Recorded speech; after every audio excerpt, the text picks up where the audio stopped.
fox and the green one, little fox and the blue one, fox and the yellow one, and the little and the fox and the green one. Group chats. I don't know a single person who isn't in multiple group chats. While to some it is a necessary evil, the evil part being the sheer volume of text you receive if you step away from your phone for more than 3 minutes. But for us, it's our lifeline. It is how we connect, check in, discuss the world around us, and it is ultimately how You Can Call Me Karen was born. That's right, the pod made it out of the group chat. Welcome to the season 1 finale of You Can Call Me Karen. Fox, little fox. Hello, and welcome to the You Can Call Me Karen podcast, where we will discuss events from the world around us in an effort to highlight our similarities rather than our differences. I am Stephanie J, and I'm joined by two of my dearest friends, Karen Horowitz and Manny Rosa. Hello. Hello! We back! So today we are going to take some time to reflect on season 1. It's been an incredible journey. What started as a group chat to help us remain informed and hold each other accountable as we navigated the results of the 2016 election ultimately evolved into a chat that did not only discuss politics. We realized that taking interest in politics and social issues really means we were constantly observing and discussing life. In the last couple years, we came together to organize our thoughts and ideas, and the You Can Call Me Karen podcast was born. So today we want to revisit and discuss some of our favorite topics this season and reflect on how far we have come. But before we do that, let's check in with me and Karen for Who You Callin Karen? Who you calling Karen? Who You Callin Karen? For season 2, I need to figure out a new, because I'm doing the Wendy Williams, how you doing? But maybe I need to be like, who you calling it? Hold up the little phone. Kids these days aren't going to know what this means. True. That's not the demographic that we reach anyway, according to analytics. But maybe it's who you call, a little text. But I like that. Yeah, that's what my homework is for our time off, which I'm really sad about that we're coming to a close for season 1. But I loved everything that you said in that intro, Steph. Constantly observing and discussing life. Those are some bars, as the kids would say. Well, thank you. I don't know what that means. Oh, Karen. I mean, context. Not even with context I clues? get it, Oh. but I get it. But I've never heard it before.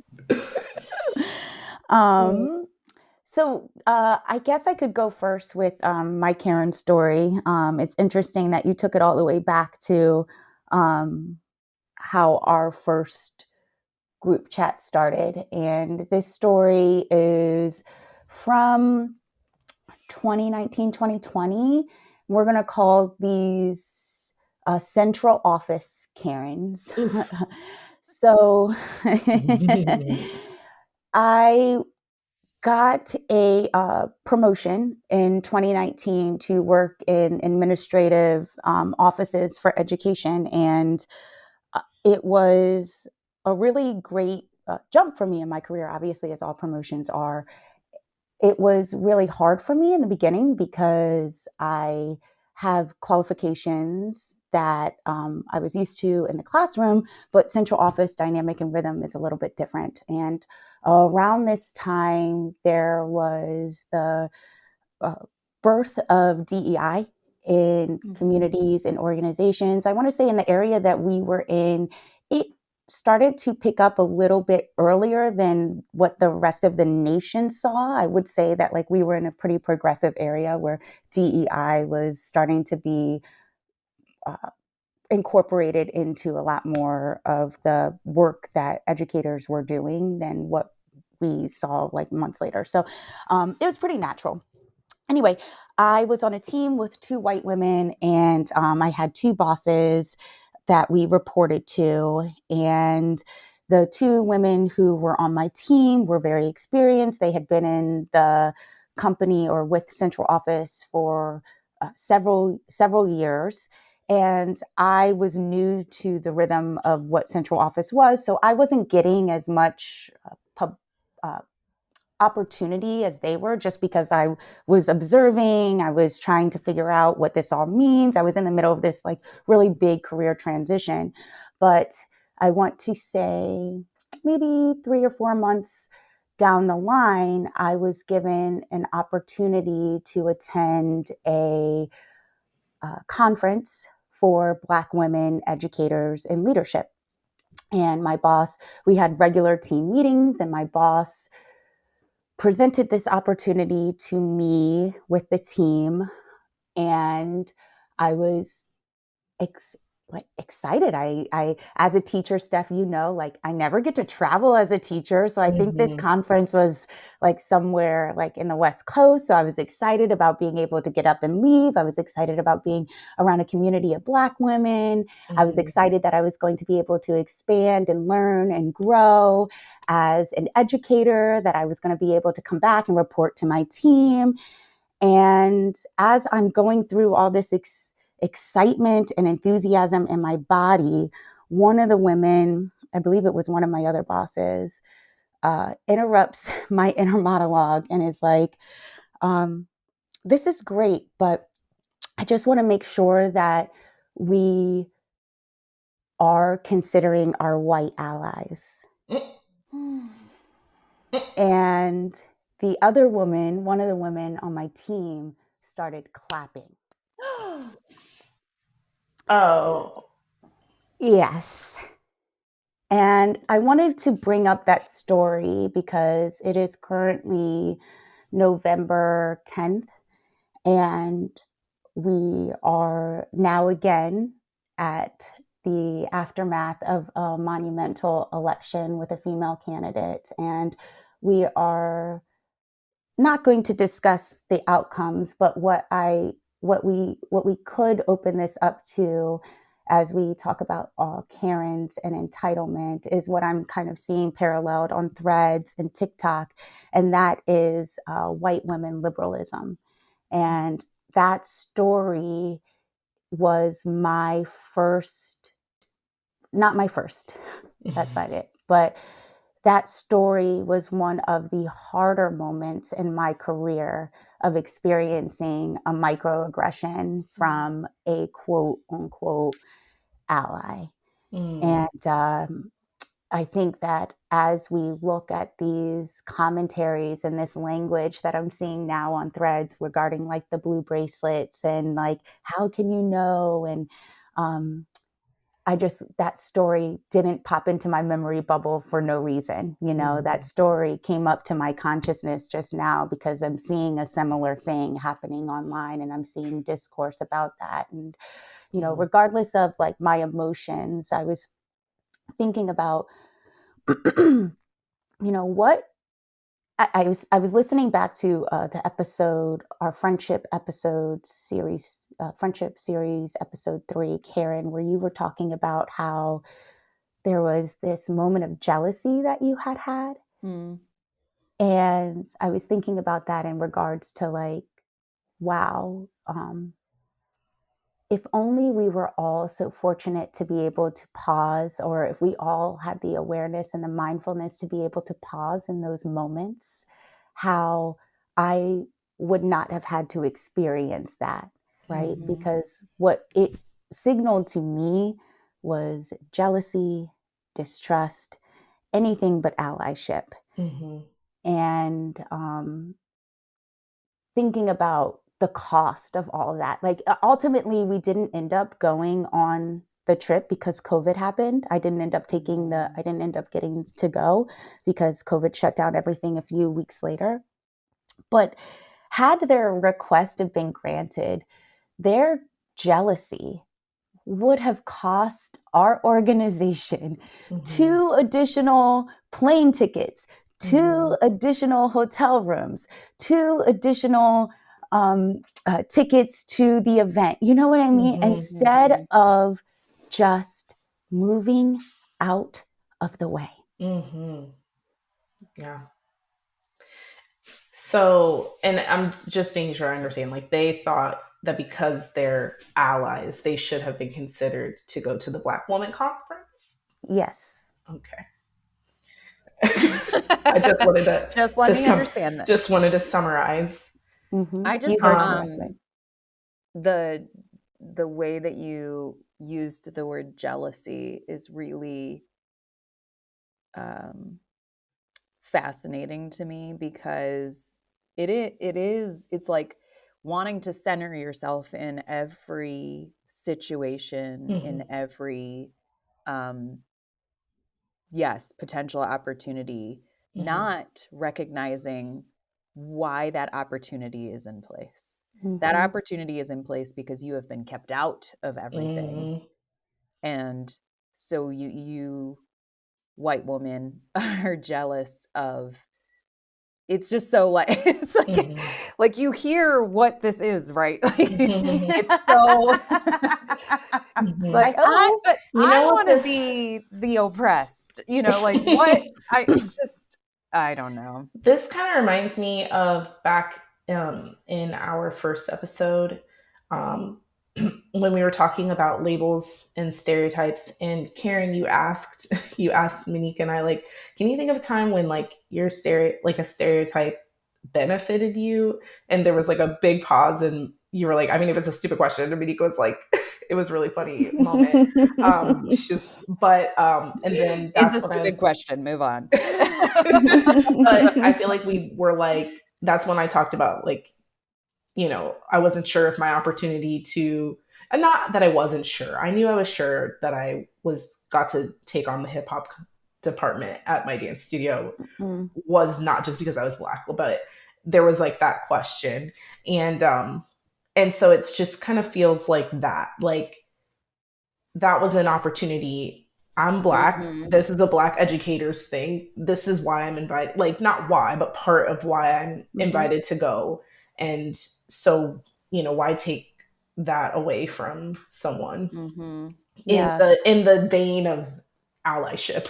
Yes, that is what, like, that is the language, the weaponization of the language is what I was hoping we could get to, right? Of that, okay, first of all, let's define like how you will know if you are an ally. I think that's like what also this is about because of the blue bracelets and stuff. So you will know, I was thinking about this yesterday, you will know you're an ally if you are invited, you find yourself one sole white person at an all Black event with joy, good music, mac and cheese,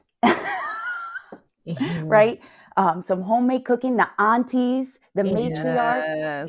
You will know you are an ally when you are surrounded by Black joy and you don't have to self-proclaim it. And also you don't have to clutch your belongings while you're there. Sorry. And you feel, because you feel welcome and at home, and you feel part of it. Because the trust has been established. You don't, so let me clarify, because I don't know if everybody knows what the blue bracelets are. So the blue bracelet is after the election, some white women were upset that other white women came out and voted a certain way by a huge margin or percentage. And so there's conversation of like, what do we need to do to show that we didn't vote that way? And Black women, and I think it was also within the white women community wanting to know who each other were as well. Right. Yes. Yes. This is interesting. Okay, so to be clear, I have not heard about this. So very interesting. Yeah. Yes. And so if people could take it that way of like, I want to know who you are, like that is a conversation between white women, I think what Black women are saying, and that is making some white women upset, is like, but don't bring us into it. We're not going to center your feelings. This is not about us being like, oh, you have a blue bracelet. Good for you. Like we're not holding the emotional weight and the emotional luggage any longer, right? And I think that is a part of the conversations that I'm seeing on social media platforms, is that like a bracelet isn't going to do it. Mm-hmm. Mm-hmm. So at least, and not in the sense of like if you're looking to comfort, we would like for you to just leave us alone for a little bit. Right? Except for Like, right now. what's that? Except for right now. Specifically. Yeah. Yeah. We want to just kind of be in our own circles. And I think that goes back to what Stephanie was saying about like the opportunity that was set up. The opportunity was set up because there are not a lot of Black educators in my community that I can go to and that I can collaborate with. And so the opportunity was for me to be able to go and be in one place at a time with other Black women to collaborate with, because there are not enough in our communities and in our neighborhoods. And there is something very powerful that comes when our light is combined together, that allows for us to work at our highest potential. And if I were to bring quote unquote allies to that, that would dim some people's light. Not to mention, there's just some unique challenges that Black educators in white spaces face. And it's nice to be able to have an opportunity to, like you said, collaborate, discuss, share it with people who In a experience very, it. Sorry. Yeah, in just an unfiltered way. Yeah. Yeah. And I mean, I equate this to business, right? We have affinity groups where people can go and meet with people who have similar backgrounds, who look like them, who are the same gender, like for the same exact reasons that you're describing, because the experience of a woman in business, as an example, is quite different than the experience of a man. And so, yeah, when I can surround myself with women and talk about whatever came up that week that felt exclusive or discriminatory in some way, that's helpful. It's helpful to know how to tackle those situations. So, yeah, I wish people would think about it in a way that they can relate. Like I know what that's like to feel othered. And so I can only imagine what it's like to feel othered in every separate setting of your life, right? Like, so maybe just give people a little bit of the, of space. I don't know. It just seems to clap, Manny. Oh my gosh. Like, Yeah. It's so cringy. Yeah. Karen, Yeah, do you have was cringy. Do I have a Do you story? have a Karen story this week? I do. Mine is also from some time ago. So I have had an airplane Karen. Now I'm going to have an airport Karen. I spend some time in airports. I was wearing, okay. I was I was walking through the airport a few years ago, and I was wearing like boots, like flat boots. They were like, it's winter, they were leather flat boots. And minding my own business, just like walking to my gate with all my things. And it was, I don't know why, it was like a quiet night at the airport, and there was like one woman walking in front of me and there was nobody else around. And after 5 minutes of walking, she turns around, the woman who was in front of me, an older woman, and she was like, you can take your boots to any shoe repair and they can make them quiet. And I was like, I was so taken aback. I just was like, I didn't even understand at that moment what a bitch she was being, because I was just walking. Oh I didn't notice my boots, I guess, clicked. Which I was very aware of after that fact, but like I didn't even notice that I was severely like a intruding on her airport experience. And so when it happened, I kind of like laughed, because I didn't process what she was saying, so I was just assuming she was saying something that wasn't horribly bitchy. I just kind of like laughed and I like went about my way, and then it started processing and I was so mad. I was like, where is she? How do I find her to tell her? Like, you just ruined my day because my boots are clicking, and that's so upsetting to you that you had to say that? Oh, Karen, just shut your mouth. Just learn when to shut your mouth. Right. So like, yeah, maybe just don't go out of your way to be a total bitch to other people. Right. Go out of your way to compliment people. Mm-hmm. And then like say, nice boots. those are the loudest fucking boots I've ever I couldn't. I don't. I seriously, like, I'm kind of oblivious to things. Like when I'm in the zone, I'm just in the zone. But I just couldn't believe that you would get so upset about that you had to turn around. She didn't even know who I was. Like, she was in front of me walking the same direction as me. She didn't even see my face until that moment. Like, the fact that I upset her so much just by walking behind her. My question is, what do you think she tells her friends after that? I know. Like, I just told this girl in the airport. Story? Yeah, what's her version? I just told this girl in the airport to go get her shoes fixed. And like her, and her friends, yeah, you did. You told her. Get some new boots, bitch. Yeah. Anyways, Karens. Fucking Karens. Fucking Karens. Well, ladies, you brought it. Those were excellent Karen stories. And that's our Karens for the week.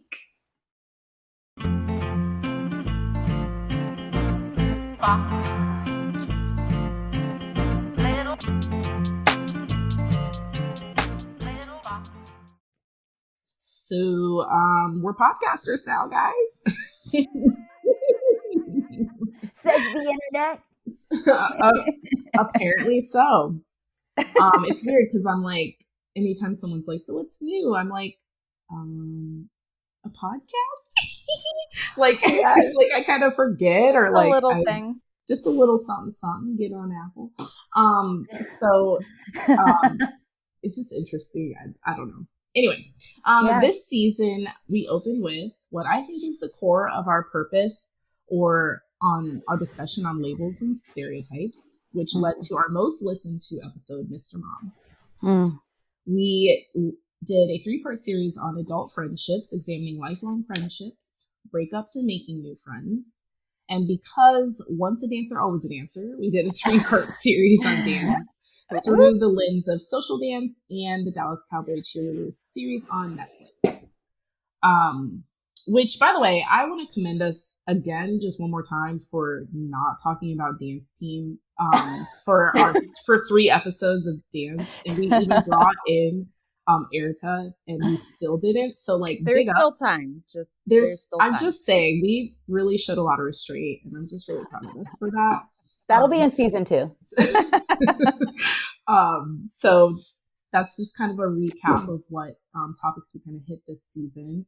But today what we're going to do is reflect the only way we know how, through discussion questions. So, ladies, I've prepared some reflection questions for you. So I hope you're ready to share your thoughts. I hope you're ready. I'm ready. You know, I'm gonna start because I have thoughts. She's got thoughts. I got thoughts. Okay, so the very first question I want to start with is actually kind of an early confessional. So it's like, let's pretend we're at the end of the episode sharing a confessional. Okay. My confessional is, what the fuck is the name of our show?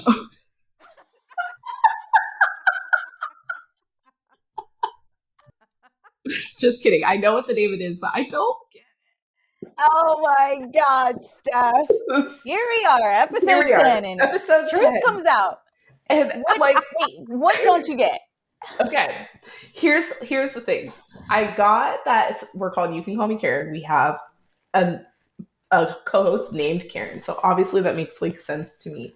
Hello. But the way that the two of you both say it with the same accent, like when you accent, when you pause, you lost me. And I'm telling my husband, like, this show's gonna be called You Can Call Me Karen. But there's something about some sort of like double entente, and me and Karen say it the exact same way. And he was like, yeah, you can call me Karen. You can call me Karen. You can, like, he said it just like you. And I'm like, you lost me. I'm out. You still didn't even get that right, by the way. I'm sure I didn't. You can call me Karen. You put the accent on the me.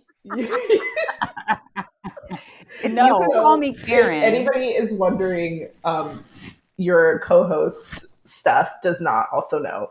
So, ladies, can you bring to light what our name is about? I kind of want Manny to do it, but let me just try the emphasis. So it's you can call me Karen, or you can call me Karen.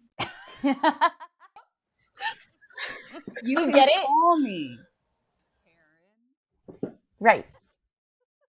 Double entente. Okay. Next. I'm just kidding.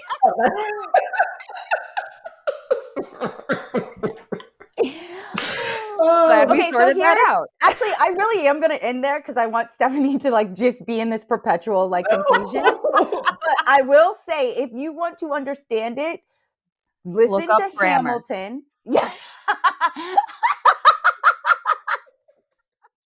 Sorry. Okay, there's a song on the Hamilton soundtrack where I think it's Angelica talks about how he changes the meaning of the love letter to her when he adds in a comma. And that's all I'll say about this. Oh.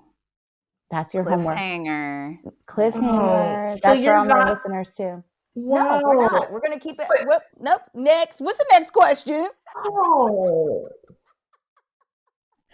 That's for it. all our Hamilton fans out there. If you still have questions for season 2, make sure to comment. Can I share what my question? Why I'm confused? Maybe you can share. Really just not gonna help me? Safe space. Share away. Well, like, why would I ever let you call me Karen? Oh, wait, have Steph. You been on this show? I don't know. She got it after she said it. You know she got it. I did just get it. Why would you let me call it? Because sometimes I am the Karen. I see. Okay, listeners, I had your back. You're welcome. No homework. She just took like so much homework. We got there. You can sometimes call me Karen. Look at what good educators there we go. We let you get there. We eventually got there. Yep. We didn't give you the answers. We didn't do the homework for you. Ugh, I hate it when that happens. You can call me Karen, or you can call me Karen. You can call me Karen, or you can call me Karen, as in like Karen's allowed to call me. Yes. The 2 Black women on the call. Getting back to our whole microaggression conversation. You guys, look at me clapping. Wow. Awesome. Oh, that was so good. You guys, just for our listeners' sake, that was not scripted. That was 100% real time. Just need you to all follow along. Yeah, it's like a couple years later in our planning and thoughts and discussion. I understood right here, right now, episode 10. So, very raw. Very raw. Very real.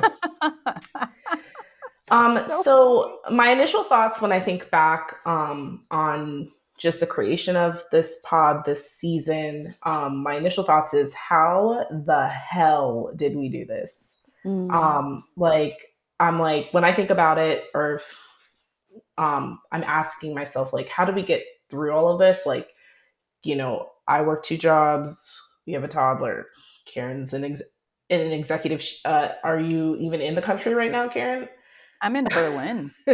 Fancy Monica, business owner, 3 children, professor. I mean, like, scheduling was a bitch. So I'm in Berlin. I'm in Berlin. And so I guess when I think about my initial thoughts when I'm like, okay, we have just finished season 1, I'm mostly just thankful that we were able to make it happen with how busy our lives are. We were able to make time for this. When I think about my initial thoughts of the show, I'm thankful for this creative outlet. And I'm also really thankful that the topics that are of interest to us have seemed to resonate with our listeners too. So those are kind of just my initial thoughts when I think about season 1. So I'm going to pose the question now to you. What are your initial thoughts when I ask about season 1? Anyone have thoughts that come to mind? Just your initial thoughts, like season 1. You can call me Karen. I love that we have an excuse to do this, like to catch up and chat all the time. I love that it seems to be resonating. Like people are giving us feedback and enjoying this, like listening. Like I can't believe that we did this and people like it. I mean, I knew people would like it. We're so great, but but just to be able to chat with you both on a regular basis and hopefully, make a difference and like bring people together. I think that's the thing that just makes me feel so good at the end of season 1, and I hope we get to do it for forever. Yay. It's still forever. That was Karen being vulnerable, everyone. And we're done with that. Closing back up. No. So I want to go even further back than 2016-ish, when we were at a nationals getaway girls weekend. And Steph and Karen in college were pretty close because they're a little bit closer in age, and you guys were on a similar side of campus when you guys first started. I feel like you're calling us old, but okay, continue, please. Well, you guys are a couple years older than me, so like you had more time when a year older or 2 years older if you're Steph. I just need to get that Can straight. I not provide context? Can I not? Go on.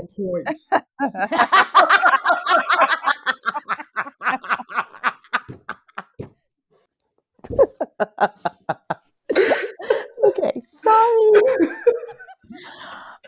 I just want to say that you guys, Karen and I were we were close in college, but it wasn't like this 3 trio. So I want to make sure that our listeners understand that. Yeah, it wasn't I hated until Manny in college. Yeah, she hated me and I hated her. Didn't you throw a beer on me once? No, I'm just kidding. Oh my God. I was like, did I? Because I didn't even know. You know that wouldn't have gone down. For you to live to tell the story. That's where I went. I was like, Monika's still with us. She's not in jail, so that didn't happen. Would have kicked my ass. I know I look like a badass, but I'm a little bitch. And I know I look innocent, but I'm really not big that bitch. Right. Oh my God. Okay, so I'll get to the point of my story now. I was going to say that it wasn't until we did these national trips that we had a downtime where we could get and talk and be together. And Karen, you were just about to adopt Max, or you had just started the process, or Max had just come home with you. I can't really remember the timing, but I remember us 3 sitting together and having a conversation. And I'm bringing this up because I'm one of those people who is really convinced that there are certain moments in time that change the course of your life. And I feel like this was one of those moments where you opened yourself up. And I just want to say this to like, I'm not trying to obsess over my Karen story, but I just want to say this as why Karen is invited into this sisterhood, because it was at that moment where I truly saw where your heart was when you asked us about what it is you were about to do when bringing a Black son into this world. And you were full on open to everything that Steph and I had to say. You were ready to learn. It was so obvious in that moment that I know we were tethered and we will forever be tethered. And so to know that that's where really this friendship kind of took off, and to where we are now closing out our season 1 thoughts, that's what I think about, of like the moments that led us here beyond the Google documents and the audio calls, but that first moment of connection between the 3 of us, where it really was about our soul. That's what I'm thinking about right now. Yeah. I mean, as soon as you said like our nationals trip, I knew exactly what you were talking about, because that changed the trajectory of our friendship. I feel like we always, I always felt close to the 2 of you, but there was something very, very special about that night, and how we showed up for each other from then on. It was just completely different. So I'm so glad you brought that up. I'm not glad. She's crying, guys. I fucking hate feeling my feelings, and you make me do it all the time. And also, Steph, you were like, there was something so special about that night, and my instinct was to make a sex joke. I just don't. I don't do well. It was the best you've ever had. Being vulnerable. But I do remember that night, and he said, once you go Black. See you, Bob. To be clear, I have. But anyways. That's funny. I do remember that night, and I remember crying, and I remember hating that. Just like I do now. So thanks for that again. Well, and I think that kind of like explains, in my opening, I said like I talked about how in 2016 our group chat really kind of came as a way to support one another through that landscape. And I talked about the fact that we held each other accountable too. Like it wasn't, we were like, did you read about this? We were trying to make sure that we all stayed informed and stayed communicative, and we didn't just kind of wallow in whatever.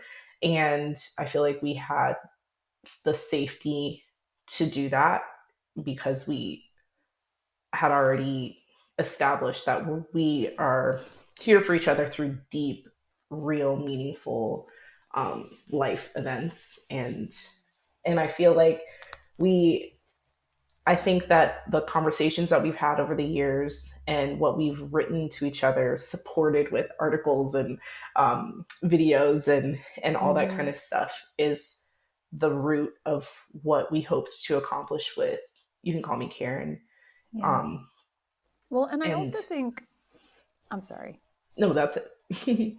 I also think we genuinely challenge each other, and I hope that our listeners hear that, because I think that's something really special that we all need to seek in friendships. There's been times where it doesn't matter. Any one of us has a perspective or an opinion on something that we bring to the group. And, there will be times where we're all like, yeah, aligned. And there's other times where it's like, actually, here's some information that you should consider in that, position that you're taking. And there's times where we disagree, and it's like, well, agree to disagree, and that's okay. And there's other times where one of us changes our opinion on something, which we don't, as a society, I don't think we do enough of, is admit when we realize we're wrong and apologize for that. Like, it seems so simple, but the older we get, the harder it seems like, to do that. And I just, I hope through these conversations that we have, and I hope for our listeners that they have people around them that, they can continue to be reminded that you can teach an old dog new tricks. You can, change your perspective. You can learn and grow. And you two have challenged me so much over the years on that. And I'm just excited to continue that dialogue and know that, I'll continue to get better because of you. And that's literally all of the vulnerability you're getting from me tonight. I'm done. I'm done. Thank you. I'm out. She's going to go hang upside down now. Fuck this shit. So I just got that hang upside down. I don't get it. Because I'm like a vampire or something. Oh. Yeah. Okay. Good. Oh. I'm dead inside, is what she's saying. Yeah. Got it. We'll be here all night. So again, this is obviously a recap and reflect. And there's one person who I was really nervous to receive feedback from about You Callin Karen, and that would be my husband, Steve, because he has listened to podcasts for a long time, like before people, that was a thing. And he listens to them a lot. It's how he listens to them throughout the day. And so obviously, in support, he listened, but I was so nervous to hear what he would have to say about the show. And I was really surprised by how positive his feedback was, mostly because what he liked was our topics, which I think when the three of us were like, what demographic do we hope to reach? A man, we just did not really think that men would really be into it. And so hearing from him and seeing our analytics and seeing that men have been relating to our show, that has been probably the most surprising thing about when I reflect on season 1. And so I'd say that to pose to you, what has surprised you most about reactions, about feedback, surprised you about the topics we've covered? Like, what has surprised you most? I can start us for this one. First of all, we're not scared of you, Steve. Just love you. And he does our art, and we're so thankful for him. I had a conversation, this kind of ties into what Karen was just talking about, but the other day I had a conversation on FaceTime with my sister, and she's just so proud of us. And my sister is 12 years older than me. And so anyone who is a younger sibling knows, like, oh my God, like little Monica is like jumping for joy, but also, what she said and gave very specific feedback is that we have helped her in her relationships and in her communication, because she works with millennials and people who are around our age, and she sees how we are having conversations, and it has helped her in her conversations with the people who report to her. It has helped her in her understanding. It has helped her in her communication. And when we were doing this, I didn't expect that would have that kind of lasting impact on people. I didn't even know if that was a hope of mine, but the fact that it's an extension of what we do here is really, really cool. That we went through a series. I remember Stephanie, so a little bit of breakage of the fourth wall, when we were trying to figure out how we were going to do this. And speaking of topics and what our podcast was going to be about, Karen and I wanted to kind of just jump right on in. Or I can't remember exactly what it was, but Steph made the comment of, you guys, I feel like we are like a band who's picking out the outfits, and we haven't even recorded our first album yet. Best analogy. And again, to Karen's point, that's how we check each other. That's how we hold each other accountable. It's light, it's loving, it's true, and it's direct. Mm-hmm. And all the way, like, so we're just going to record. And so we have a couple of episodes that we tried out to figure out this cadence and to get to where it is that we wanted to be and what we wanted to be discussing. And I think that those trial and error are what has led to this kind of feedback. And I guess to finish off my surprise me or my reactions, it's just start, just do it. And then you can make changes and pivot once you actually hear it, but just start and do it.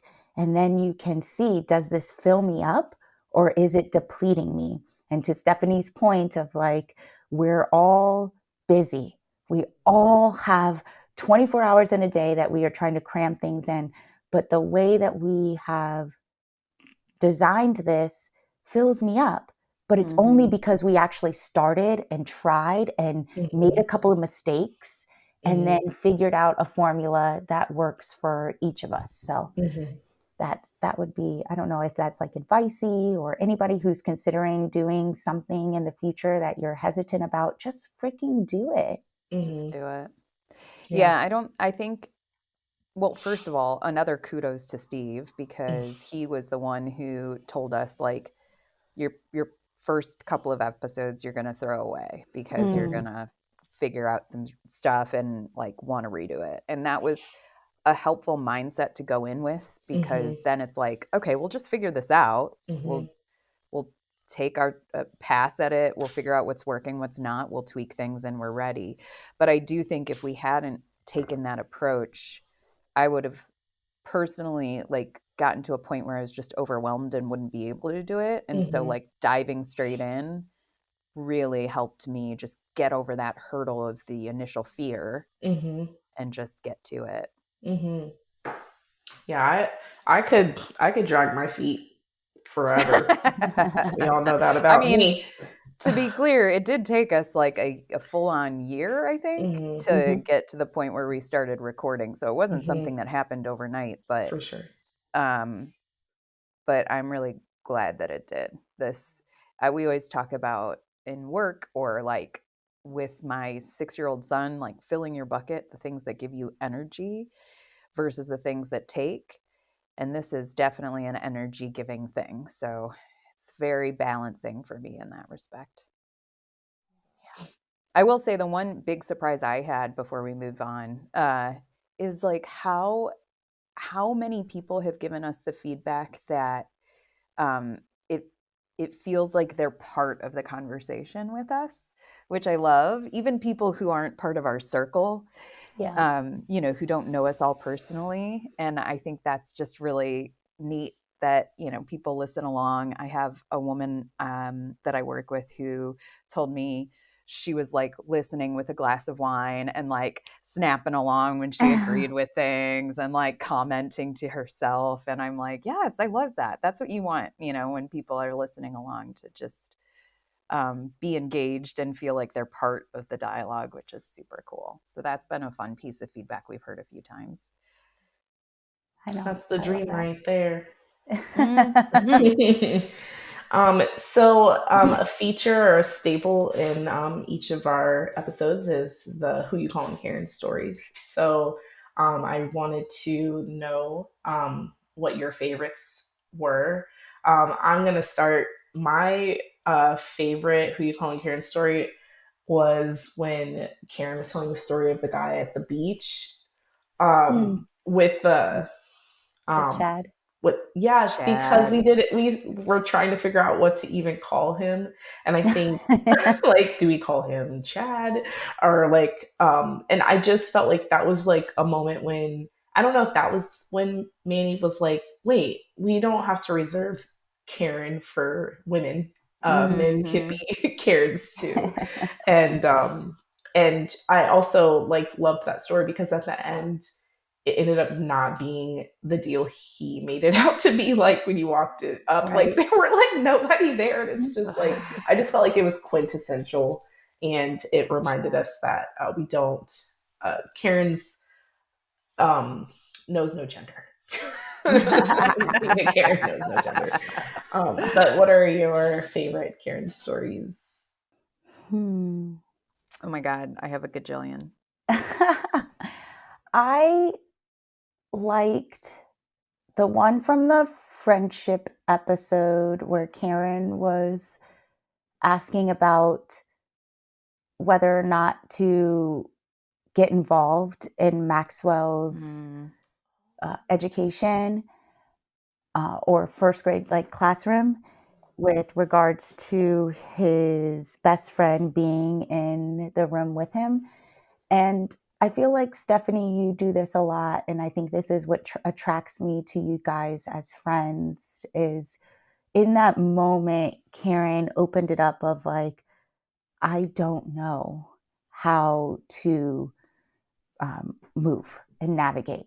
And Steph, you did this one time too with like, am I the Karen or are they the Karen? You know, Mhm. and I think that's why those would be, that one in particular would be because there was this moment of I genuinely don't know what to do, and I don't want to cause any more harm, and I don't want to invade in anybody's like space, but I also want to protect my son. So you know, and I think that is why I love the that part of our show is because I always now, not I always, but now I have this Karen button installed Mm. in my consciousness. Great. And my husband and I were out a couple weeks ago at something, and someone did something like an asshole, and he was like, "You need to write that down for like your Karen of the week." You know, like that. It's like it just.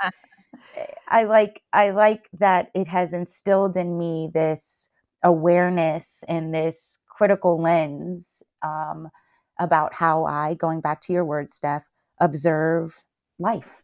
Mm-hmm. And going back to yours, Manny, early on, like leading with curiosity. So rather than just jumping on your immediate gut reaction, like taking a moment to contemplate your situation and your instinctual reaction and whether that's the right thing. But yeah, I loved that conversation about Maxwell specifically. And as a little update, Oh yeah. he and his bestie were actually put into separate classrooms, and like there's only 2 classrooms. Huh. So 2 first grade classrooms. So Manny, to your point of like the teachers will discuss, and they're gonna try to figure out the best setup. I have a hunch that that his kindergarten teacher had something to do with those decisions. Yeah. But it was really helpful to hear both perspectives and then be able to make a decision that felt authentic to me before, like a brash reaction. And it worked out. And Yeah. he's doing great. Yay, Maxwell. Yay. So in a less heartfelt way, my favorite Karen story is Cancun Karen. Mm. Because That's my we favorite. I were should have all said there that. to witness Karen in all of her glory. She couldn't have been more Karen if she tried. She Mm. had the haircut, she had the whole vibe. She was incredibly intrusive, Mm. and she didn't give a shit about it. She walked away feeling like she nailed it. She is the Karen of the year, in my opinion. And the MVP And goes to the then- MVK, Cancun. Cancun, Karen. Da, da, da, da.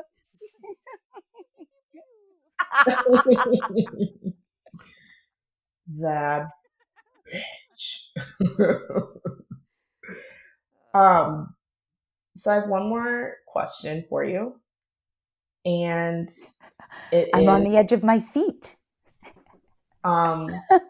well, I guess my question is, what do you hope? I hope that our listeners like, subscribe, leave a comment, review our podcast. Yes. Oh my gosh. Yes. We are laughing so hard because like in every group text that we are in, someone will say like, "Oh, guys, I liked the pod this week," or whatever, and Manny's like, subscribe, and follow. Just shameless. Yes, well, I do have to say, within the spirit of being a Karen, I think that we have I think that sometimes we don't leave reviews because Karens generally leave negative reviews, and it's ingrained in our mindset not to do that. But what we are learning as new podcasters is that actually reviews, comments, likes, shares really help to get our message out there. So it's only if they're positive. yeah, don't do that shit on YouTube. We will go way down in an algorithm. Unless you hate us. Yeah, and then we might get some love. But I guess I say that because it's very nice to get that in a group text, but please also make sure to share it publicly on the platform. Embrace your inner Karen and share some words so that we could potentially continue to do this and spread our message to other listeners who are interested in podcasts that have to do with building connection, calling people Karen, labeling, stereotype, and all that stuff. So that really is my hope. I'm laughing, but I'm not joking. Not Remember that I'm kind of crazy. No. Building on that a little bit, my hope is that our listeners are so in love with our Karen stories that they submit their own Who You Callin Karen stories. Yes. We want to hear from you, listeners, because people are probably tired of hearing from us. No, they're not. So my hope is next season we get some little voice messages from some of our listeners of your Karen stories, and we can play them on season 2. Yes. And you can submit that at our email, which we will put in the show notes. And Steph, you probably know it off the top of your head. Podcast at youcancallmekaren.com. Oh, very original. Podcast at you can and add a cute little, make sure that you give them the proper label. Cancun Karen, Airport Karen, Airplane Karen, Central Park Karen, Central Office Karen. Yeah. Bonus points for the most creative Karen labels. Let's hear what you got, and a people. spot to be our next guest. No, I'm just kidding. I was listening to Handsome, and they were doing something along this line, and Mae Martin was like, "I'll fly to your house if you win," or whatever.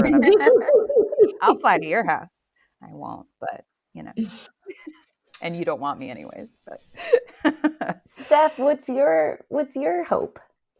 You know what I hope that because we are thoughtful and reflective women, and that we make adjustments when needed, I hope that as we reflect and prepare for season 2, that we don't lose what's magic about what we're doing, especially with the positive feedback we've heard about the conversation and the flow and just how natural we sound together. I hope that we don't overthink it and lose some of the genuine things that are happening, because the laughs, the genuine reactions to stories and all that kind of stuff is real, and I just hope we just keep that going, because I think that's the part that fills my cup the most with what we're doing, and so I just hope we keep that zhush. Yeah. The judge. Overthinking. Not sure I can subscribe to that. You can subscribe to not overthinking. Yeah, Is that I cannot. Oh, no. I'm an underthinker, so I can help us out with that. It's all about the balance. I love that, though. I think you're right. We're magical. That was awesome. Thank you, ladies, for your insights. Karens that are listening, we love you for listening. If you could please follow us on Instagram, like and subscribe to our channel on Apple, Spotify, and YouTube. And until next season, thank you. Next season. Oh, that's my confessional. I'm sad. I'm sure. But we'll see you soon, bitches. And the fox, and the green fox, and the fox, and the blue one, and the fox, and the yellow one, and they're all made out of ticky-tacky, and they all look just the same.